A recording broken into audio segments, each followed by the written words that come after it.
Good morning and welcome to The Point. It has been an interesting week full of news, and some of that continues to develop with the weather in West Michigan, the tragedy in Boston, and all of that. But this morning we focus on something that may have been flying under the radar with all of whatever else was going on this weekend, and it's something that's not new. We welcome Representative Lisa Postumus-Lyons to the show. Nice to have you back with us. Thank you for having me. Appreciate it. She is a Republican from Alto, and in this case you are here to talk about something that came up last year in the House.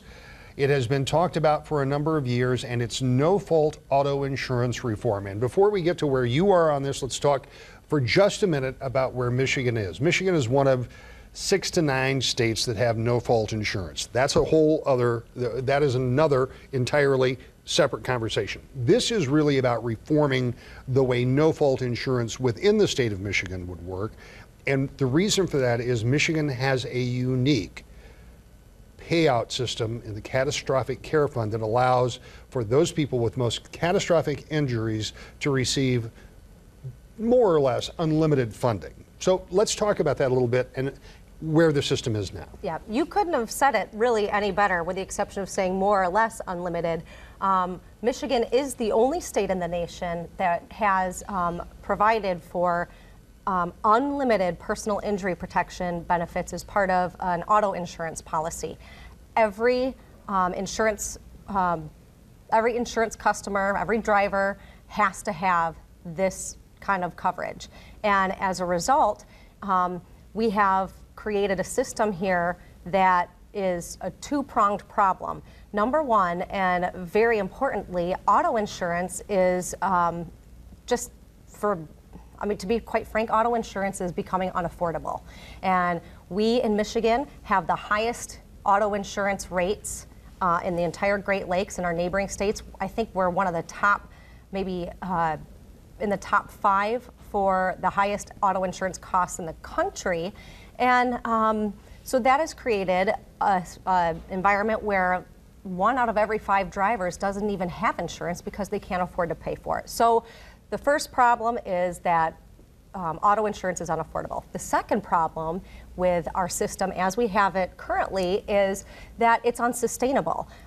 Michigan Catastrophic Claims Association is where the reinsurance of catastrophic injuries after the first $500,000 of medical costs. Where the insurance companies are responsible up to $500,000. Yep. Then it goes into the MCCA. Then it goes into the Catastrophic Claims Association, where again, there is no limit on the amount of benefits that gets paid out. So as we've seen skyrocketing healthcare costs and unlimited benefits paid out, it's just created an unsustainable system where it will either, number one, collapse on itself, or number two, continue to drive insurance rates up. And we saw this last July.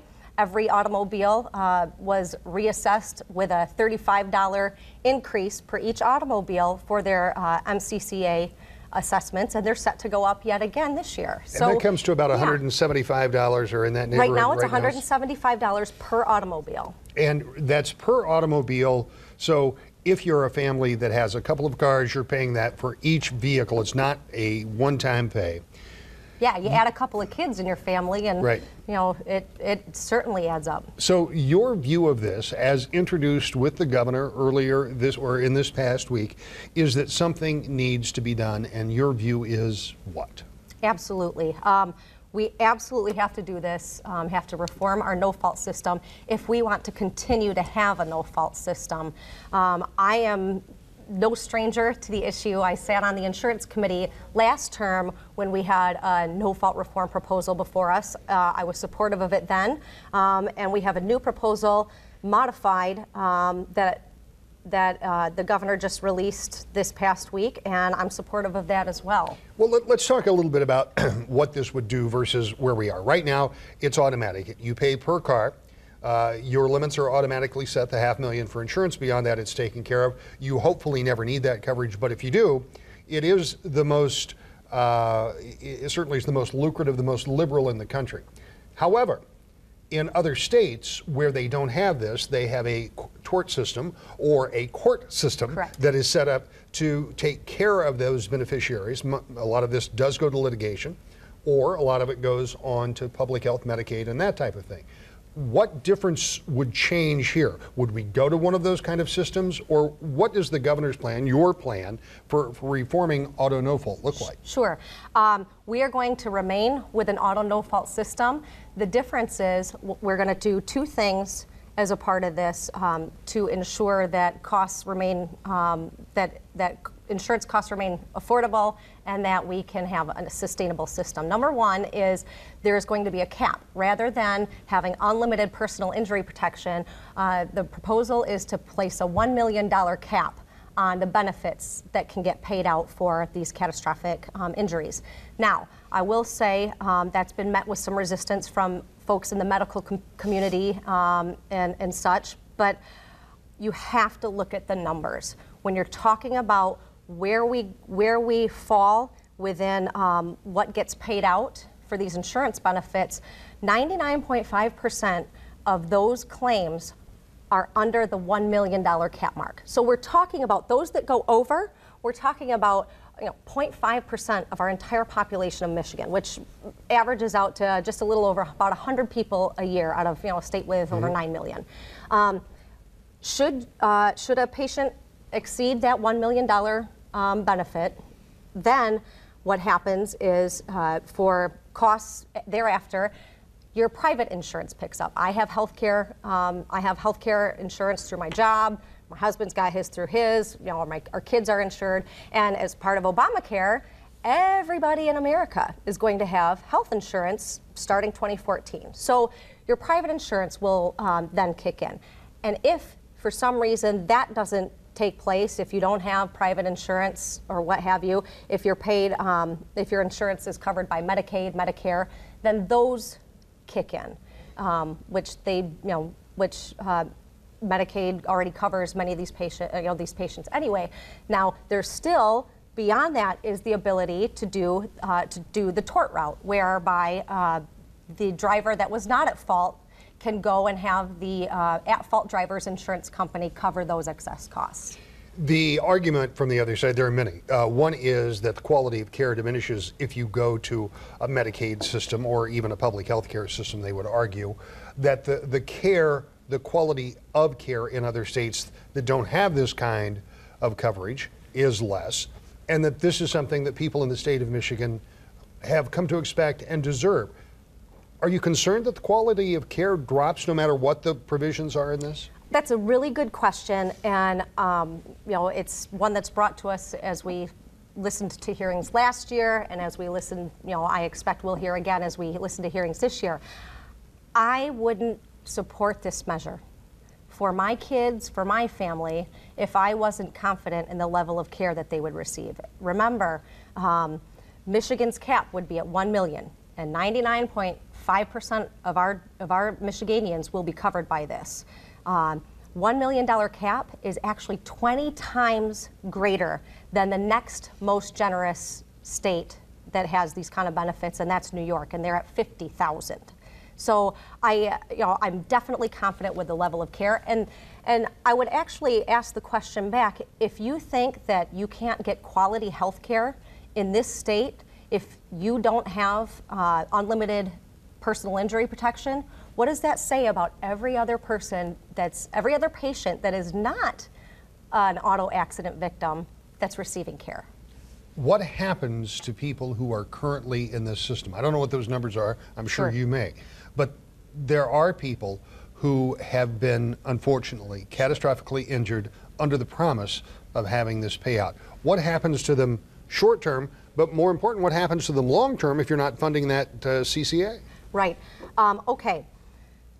These accidents are absolutely tragic. I hope I never have to experience one in my family. And I think the very, very important thing that we must do for those patients that are in this system is provide for them throughout this system, because the last thing you want to do is change the rules of the game for these patients when they're already playing. Right, after you already have this one dramatic circumstance, you don't want another. So how would you propose that gets paid for in the long term? As part of the proposal, the folks that are already in the system continue to be in the system. MCCA will exist for those patients, but will be cut off as of January 1st, 2014, where a new MCCC will then take those patients that come in to the catastrophic system after January 1st, 2014. So if you're already under the MCCA system, nothing changes for you. But how does that get funded going forward if you're not charging me on a per car basis? Sure. Well, the goal is that these guys, these are already, we've got this system in place. We know there will be a cutoff, so we'll know exactly how many people are going to be in the system for the rest of its existence. Right. Once through attrition or whatever, once there are no more patients in the MCCA, it dissolves, and whatever funding is left there then goes back to consumers. But and we're almost out of time. But are you confident that there is enough money to keep that system going if there are no further contributions? I'm confident that we will make sure that system can sustain the people in it right now. And the bill hasn't been introduced yet. I'm willing to make sure that it is very clear, but I'm more confident that what we have now, continuing to do that, will not sustain anybody. And there's a larger conversation I'd love to have with you about that, but we are out of time, and there is another side to this, as you might expect. When we come back, we'll talk about the folks who say, no, this needs to stay in place just as it is. We'll let them make their case when we come back in a moment. To the Point. Welcome back to the Point. As with all such issues taken up by our government, there are two sides to the story. Longtime Lansing operative John Truscott represents those who oppose the idea of changing the current no-fault law. Here is what he told us about the debate that is about to heat up. We start again with a reset, kind of the basics of where we are in the state of Michigan.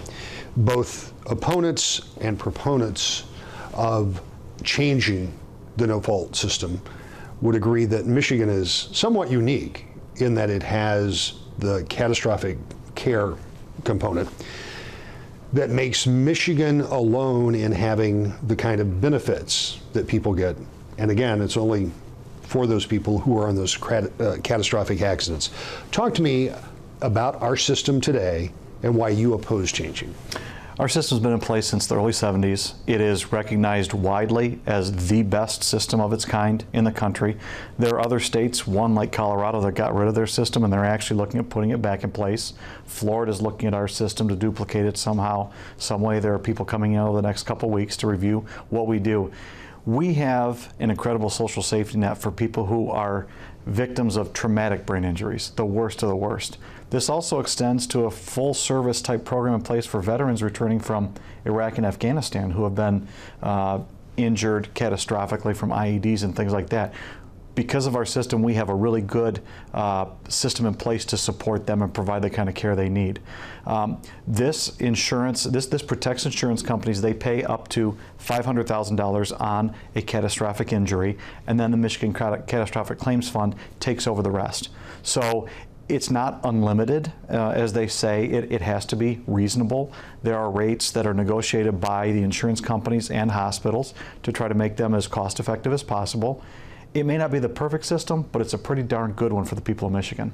When you talk about the Catastrophic Claims Fund takes care of it after $500,000, that's you, that's me, that's the fee that we pay every time we pay for our auto insurance. And some would suggest in a state that has seen so much economic strife over the past decade, while some believe that things are somewhat better now and unemployment numbers would suggest that we still aren't back to where we were when this kind of a program was passed in the 70s. And if you go back even further to the 60s when we were #1 in home ownership, #1 in per capita income, I mean, those paradigms have changed dramatically. Sure. And I certainly don't need to explain that to you. But the fact of the matter is, it is still the most generous, and it is paid for by people who have auto insurance. And some people say, wait a minute, can we really afford that? Well, we kind of agree with part of that statement. In fact, there have been lawsuits filed by the organization that we represent, the Coalition to Protect Auto No Fault. The MCCA, which is all their members are insurance companies. They're also the beneficiaries because this is the backstop for liability for the companies. They're the ones that set those rates. Yet we can't get some of the most basic information in terms of what factors they're using to set those rates. For example, we know that some of the estimates that they're using for actuarial numbers, they're saying that people will live to be, and I believe the number is 110. Well, that's just not realistic. So they're factoring that in when determining what to charge you and me. We know that what they're charging, we truly believe that what they're charging is way too high, and they're not backing up. They gave another increase to ratepayers this year. So now it's $186 per vehicle. Yet last year alone, we had a study based on the available information said they had about $1 billion turnaround, and that's from money saved and then their investments and other things. But it amounted to about $1 billion to the positive for the fund. Yet they increased our rates again. How do you justify that? So it's almost like they're trying to put a political squeeze on people so that people will demand a change, but it's not justified, and that's why we've filed a lawsuit to make this information available to the public so everybody can make the right decision and accurate decisions. In the last incarnation of this, in the last legislative session, I had at least one proponent of changing the auto no fault say, look, this catastrophic claims fund is underfunded, that there isn't enough money to meet the obligations that they currently have signed up for, and that down the road, next year, the next year, or the next, instead of paying 175 or 125 as it used to be, 186 or whatever it is now, it's going to be 375 or 325, which would be a large percentage increase, because they believe, or at least this one individual who was on this show, said that there wasn't enough money in the fund. But part of the problem is the transparency of that fund. While I make no suggestion that there is anything inappropriate going on, as a reporter who likes to have access, I can't go and see what's in that fund. That's exactly right. We don't believe that it's the case that it's underfunded. There is a lot of extra money in there. We're talking about multiples of billions of dollars, and it's in the $13, $14 billion range now.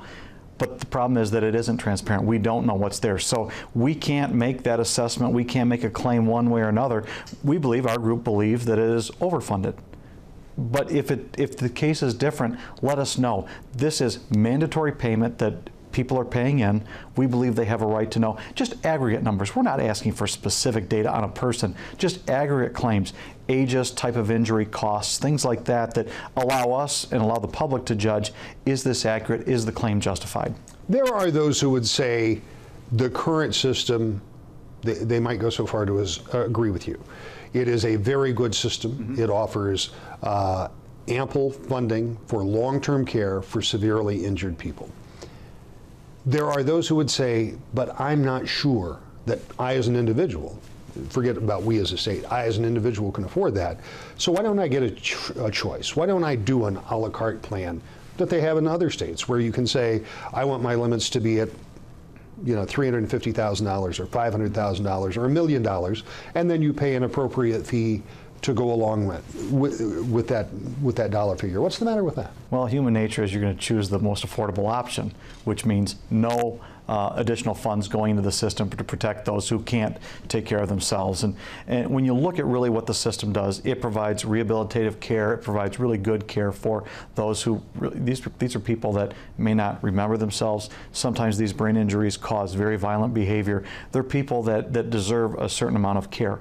The Medicaid system doesn't provide that type of rehab service. It warehouses people. So you'll get fed, and you'll maybe get a bath a couple times a week, but that's about it. So our system, we believe, is much more humane the way it's run right now. Now, if we're looking at options and ways to reduce costs, there are certainly ways to do that. But the costs really are on the collision side. Theft, arson, things like that drive a lot of our insurance costs. When the governor talked about a fraud authority, that's a great idea. We should absolutely have that, because we have some of the most highly fraudulent areas in the country in the state of Michigan. That's driving costs. So let's focus on those things that will not be detrimental to the care that we provide, but will lower the cost for people who have to pay. You touched on it for just a moment, but let's go a little deeper into this, because again, we're the only state that has this kind of coverage. What do other states do? Part of what you said is Medicaid, because they ultimately fall back on government supported plans. They do. It's Medicaid. They're basically people with this kind of injuries going to nursing homes, and they're there for the rest of their lives. A lot of times this means that their muscles atrophy, that they're in a bed almost all the time. These are people, these are family members who can recover to a certain extent. I'm sure you've seen Sam Howell, the son of Jim Howell. This was a kid that was headed to med school. He was looking at MIT. Really, really bright kid who suffered a horrible accident, and without that rehab, he just would have been in a home. But he's actually looking at going back to school. He's come and testified. He is going to get some of what he had back. He'll never be fully recovered, but he can participate in society and be a loving family member to these parents.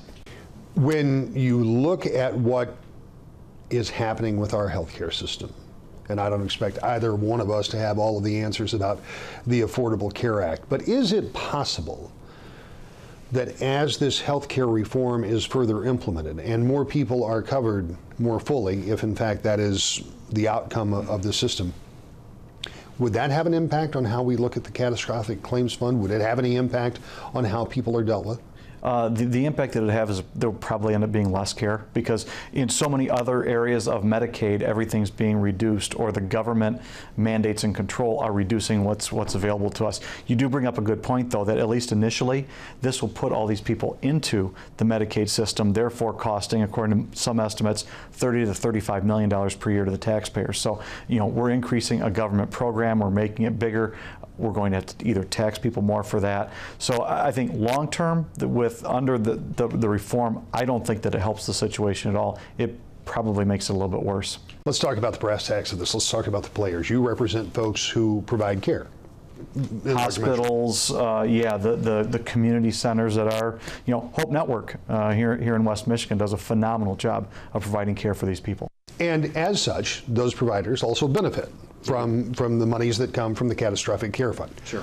On the other hand, those who are supporting change, while they may be perfectly in favor of change, also have the support of largely insurance companies. Right. And the insurance companies are looking for some kind of a change. So there becomes a political environment. Of course, there always is when these kind of things come up. Tell me about this argument from your time, and most people watching this know that you've spent a long time in Lansing, in the governor's office, working for people running for governor, and now in your own firm. But tell me where this argument goes, because it really stuttered, stumbled, and stopped in the last legislative session. But here we go with round two, coming into an election cycle. Where does this conversation go from today? Well, it stuttered and stopped because they couldn't get the votes last year.